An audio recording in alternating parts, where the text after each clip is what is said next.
Mga kapanyawan, oras na aron makakaton kitag dugang kahibalo ug kaalam. Aron kita maluwas sa mga balatian ug makaangkon pa kita ug mas natural nga pamaagi aron sa pagpahiuli sa atong kalawasan. Ang SED Marketing, ang tiggama og tigapadapod sa mga produktong herbal nga napapatud-ang makatabang sa atong kalawasan. Sama sa SED Panyawan Plus, Mangosteen, Luyang Dilaw and Panyawan, SED Panyawan Garlic Capsule with garlic, banaba and panyawan, SED Cogon Herbal Capsule with cogon grass, banaba and makabuhay, ug ang SED Liniment Oil. Apil pa ang mga SED Celebrity Soaps, ang SED Celebrity Beauty Soap ug ang SED Celebrity Kojic Soap. Karon magatanyag kanato sa usa ka pinasahing tulumanon. Ania na ang Knowledge Power. Knowledge Power sa hugyawan sa SED Panyawan. Hugyawan sa SED Panyawan. Kauban si Mr. Panyawan ug si Sir John. Knowledge Power sa hugyawan sa SED Panyawan. Tulumanong dalit kanato sa SED Marketing.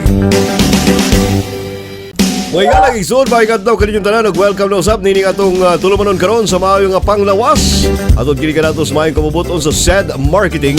Ang tigama ug tigapunapod sa ato ang mga premyado, mga inila, mga produktong herbal nga dunay tinuod nga pagtabang sa atong mga kalawasan. Ang ato ang SED Panyawan Plus Capsule, ang ato ang SED Panyawan Garlic Capsule, apil pa higalang igsoon kining atong SED Cogon Herbal Capsule. And of course, dili po nato pagkalimtan kining atong SED Liniment Oil. Ang klase sa haplas higalang igsoon nga napamatud-an nga makatabang alang sa mga sakit-sakit sa kalawasan. Kaning mga kaigsunan natong biktima sa ginatawag natong rheumatism, kaning mga adunay arthritis, no, adunay gout, adunay pa kay mga pagpangatol sa imong panit. Kaning atong SED Liniment Oil kanhi na ilhan kini isip SED Panyawan Liniment. Karon mga igalang igsoon na pamatud-an kini nga mas na-improve, no, mas makatabang pagayud. Gumikan kay ang mga sangkap sa SED Liniment mga igalang igsoon aduna gyud insakto nga pagbalanse nga aron ikaw makadawat sa mas hinanaling kayuhan sa atong mga balatian. Sama sa naandan kauban gyapon nato si Sir John. Sir John, maayong adlaw diha kanimo. May adlaw kanimo Sir Rick, no, sa tanan atong mga tigpaminaw ug mga viewers din na kumusta ka mo karon? Sa atong mga viewers and listeners karon, ang hugyawan sa SED Panyawan adunay knowledge power nga diin atong ipasupot kaninyo ang mga klase-klaseng mga balatian ug ato kining paghisgutan kung unsa kini nga mga matang sa mga problema sa panglawas. And of course, unsaon nato nga malikayan ang mga klase-klase nga mga problema. Sir John, matod pa nila nagtaas kuno ang mga kaso sa ginatawag nga mga brain attack. Kung naay heart attack, no, aduna po day ginatawag nga brain attack kaning pag-igo sa ginatawag nga brain attack. Kaning brain attack, Sir John, posible nini kaning pinaka list nga masabtan sa mga kaigsunan nato kining ginatawag nga stroke. Kining brain attack mahitabo kini kung adunay pag-block sa blood supply nga parte sa ato ang mga utok o baka adunay blood vessel nga nibuto, no, diha sa ato ang utok. Sa other cases pod mga higalang igsuon, ang kining parte sa atong brain nga adunay damage o baka adunay mamatay, adunay mahitabo na dayon nga pagkapatay pod, no, pagkapalong sa katunga sa parte sa atong mga lawas. Sir John, hisguti ko kog dugang pa nga information mahitungod aning ginatawag nila nga brain attack. Kaning atong utok manggod Sir Rick, no, kabalo naman tang tanan, no, nga sa mga pinaka-importanteng organo sa atong lawas, no. Siyempre mo ni ang sentro, no, sa tanang kinabuhi, no. So mag-control sa atong pagginhawa, sa pagpipikit-kasing, sa atong kagutom, atong paghuna-huna tanan, no, sa paglihok. Kini ato ang utok, no, siyempre sama sa uban pang mga organo. Ginasuplayan kini og dugo, no, kinahanglan niya o pagkaon, oxygen, glucose, no, pinagi din na sa pag-distribute through sa ato ang blood vessels o sa ato ang mga arteries. So kining atong dugo ay atong ugat ay atong utok, no, kung atong una-unaon puno ni siya sa atong mga ginatawag na kaugatan. So kay aron kay kinahanglan man gud niya og marasyag muscle, no, kung kapuyon ganita maglihok-lihok, magdakaw-lakaw, kinahanglan og kaon, no, mukaon kita tubig og moginhawa og lalom. Kinahanglan to oxygen. Same pod na sa utok, no, nga mas grabe ang iyahang times 2 gani ang iyahang panginahanglan ni ana kaysa ato ang mga muscles sa tong o kaunuran sa tong lawas. Kini ginatawag nato nga atake sa ato ang utok, no.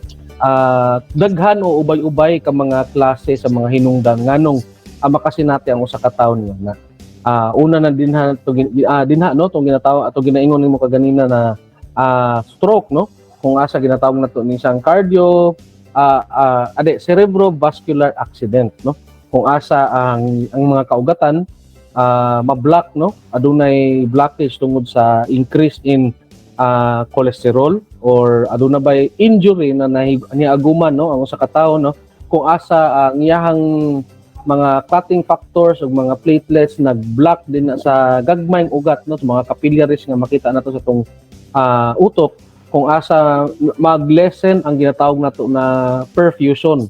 Kining perfusion is katong exchange no sa oxygen ug carbon dioxide din na sa ato ang mga organs. So tungod ni ana Sir Rick no maghinay-hinay og kamatay ang katong surrounding ng mga brain cells no itong mga tissue sa brain kung asa maapektuhan tong syempre tong yahang task no yang pagtrabaho no sa ato ang utok and then if ever nga maapektuhan tong tissues and cells no maranag domino effect no maapektuhan na syempre katong kung asa dapit na parte sa tong utok kung mayngon ta ang atong atubangan ba nga parte so ang atong memorya ang atong kung taas ba nga parte sa tong ulo ang atong paglihok no kung sa likod ba na isa nga to ang pagtan-aw ug pagbalanse kung diri sa kilid no ang atong pagdungog ug ang ato ang memorya ug pagkanang atong paghunahuna so dako kayo epekto kung asa man din na nga parte ang ma-occlude no o kanang matabunan ang atong mga kaugatan matabunan no sa katong mo block din ha ako kay nag epekto din na sa atong pagkinabuhi mo nang uban no nay mga ginatawag nato na quadriplegia o katong up sa lawas ang ma-paralyze no o kanang periplegia dire sa lawas dire sa pikas ba yun asa dapit na lateral no na side ang ma-paralyze so kana sa Sir Rick ang mga siyempre mga sound bites o gagmayng bites lang regarding sa ginatawag nato nga brain attacks. Sa ato mga kaigsunan diha nga gusto pang masayod kung unsa ang kining ginatawag natong brain attack kini siya mga igalag igsoon posibleng maka-damage sa imuhang pangutok nga pwedeng mag-last no kanang ginatawag nato nga medyo long term nga brain damage pwede sad nga long term nga disability o baka pwede pod ginatawag nga kamatayon. Adunay duha ka main causes mga igalag igsoon ang pag-angkon sa ginatawag nga brain attack.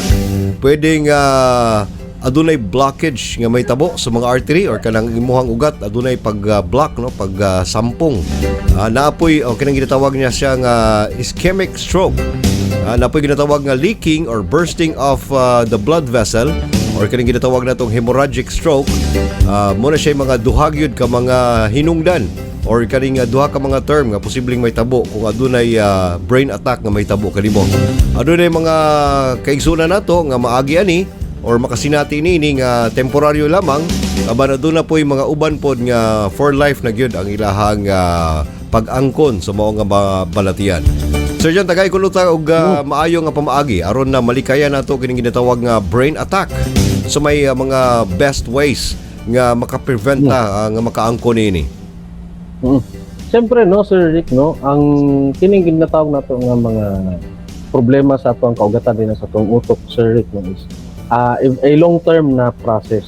So ay ka nga ma-brain attack kinahang kung maliban sa injury maliban sa kanang accidents no taas kay ng proseso ana so meaning tungod sa lifestyle madaot maangol ang ato ang mga kaugatan sa utok so may tabo is magkaroon ta og changes sa ato ang magkaroon tag changes sa ato ang lifestyle so katong mga bad habits nato smoking pagkaon og mga klaro mga pagkaon no kinahanglan healthy foods with permente og katong ginabaliwala nila ni kasagaran kaning pagtulog og 8 ka oras. Tinuod. So importante ayon ni no mostly sa akong mga nasinati no mga patients no is nagkaroon sila og aneurysm, nagkaroon sila ischemic attack din sa brain tungod kay wala sila tulog-tulog sige computer, sige cellphone or sige sila og aning trabaho no kada gabi mis nga kinahanglan nga magpahulay. So kana no inubanan pa gyud sa inom, inubanan pa sa sigarilyo, so kana dako kay na siya epekto. Siyempre dito kalimtan no ang mga produkto sa said marketing. So kinahanglan gyud na i-maintain nato to tong pang-antay nato sa mga lifestyle diseases no kini nga to ang said panyawan plus garlic no. Tungod kay kining garlic plus panyawan makatabang gyud kayo ni sa katong pagkontrol sa tong cholesterol, sa pagguot no sa ato ang mga kaugatan, and then siyempre ang banabang nga makakontrol sa sugar na kining duha no mo ni ang mga nag-unang o mga leading comorbidities no sa to ang nasod kining diabetes o kining cardiovascular diseases. Okay. Sa ato mga kaigsunan diha nga gustong makaangkon og hinagiban batok sa mga problema susama ning ginatawag nga brain attack. Pag-angkon karon sa mga produktong herbal nga napamatud ang makatabang sa atong mga kalawasan. 100% herbal, why side effects, why overdose. Ang mga produktong ginama sa SED Marketing sama sa SED Panyawan Plus, SED Panyawan Garlic Capsule, ang atuang SED Kogon Herbal Capsule ug usab kaning atong SED Liniment Oil. Kung ikaw aduna pa magaling kay mga ginapanghambin diha nga mga problema sa lawas, di man ni kanunay igsoon nga matabangan na kani ining atong mga produkto, gumikan kay kining atong produkto igsoon na pamatud-an gayud nga daghan kay ikatanyag sa atong lawas. Kabalo ka surgeon nga matud pa nila nga kung ikaw maka-SED Panyawan products, mangustin pa na or kaning atong SED Panyawan Plus ba na, SED Panyawan Garlic o baka SED Kogon, medyo maayo gid kaayo ang pagmata nimo. And of course katong mga kaigsunan nato nga medyo adunay problema sa ilang pagkatulog, kung magtumar lang ka og SED Panyawan capsules, pili lamang aha ng tulo. Ini katulog nimo hinanok kaayo no, hinanok nga maayo gayud ang pagkatulog. Namong koy mga matud pa manggod nila surgeon nga pag matulog kuno nga maghagok no, hinanok kuno kayo. In fact dili na mao kaning naghagok nga matulog igsuon, meaning to say gakukulang no ang iyahang oxygen sa iyang pagginhawa. And dili gyud na siya usually gyud kining mga naghagok og katulog, inigmata sa buntagan na niya medyo kapoy ang lawas, medyo dili maayo, gumikan kay kulang ang oksihina sa iyang tibuok kalawasan. Di ba na katong mga importante yan na sir Rick. Importante kaya ng oxygen no sa tuwang yung pagpatulog. Kung once nga wala gi oxygen atong utok no tibuok gabi kapoy jud kay mong lawas.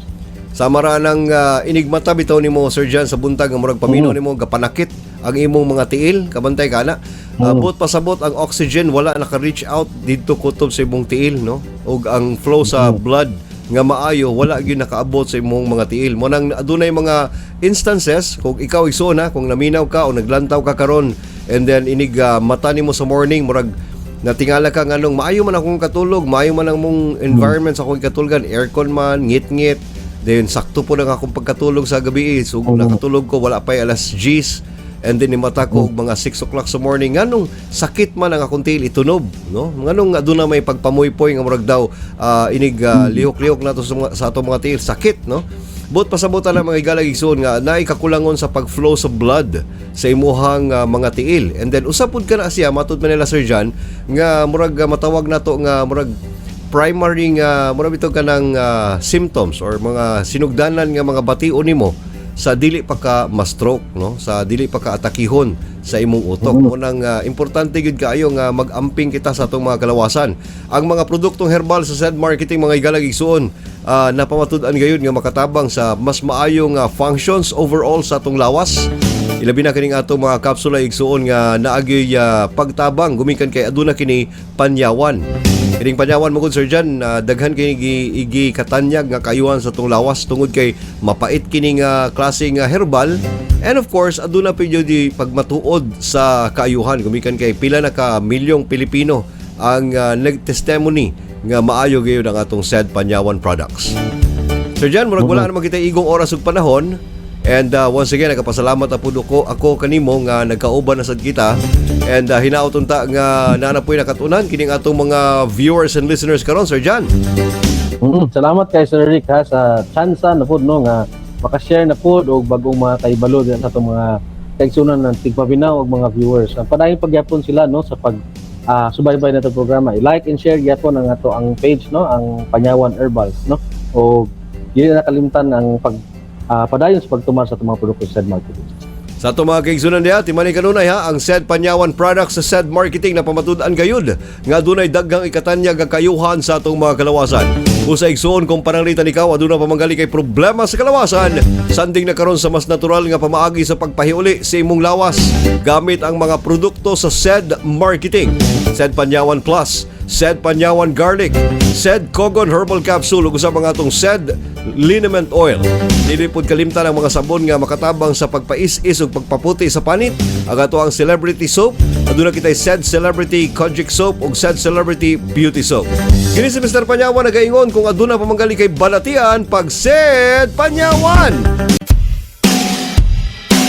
Inyong nabati ug nasaksiyan ang atong talagsaong tulumanon nga hatod kanato sa SED Marketing, ang knowledge power sa hugyawan sa SED Panyawan. Kauban si Mr. Panyawan ug si Sir John. Tulumanong hatod kanato sa SED Marketing, ang tigama ug tigapod sa SED Marketing products sama sa SED Panyawan Plus, SED Panyawan Garlic Capsule, SED Cogon Herbal Capsule ug ang SED Liniment Oil. Apil pa ang SED Celebrity Soaps, ang SED Celebrity Beauty Soap ug ang SED Celebrity Kojic Soap. At ang ilang gihapon kini nga tulumanon aron kadugangan pa ang imong kaybalo alang sa pag-angkon sa mas maayong panglawas. Hangtod sa sunod nga higayon, daghang salamat sa inyong paglantaw ug pagpaminaw.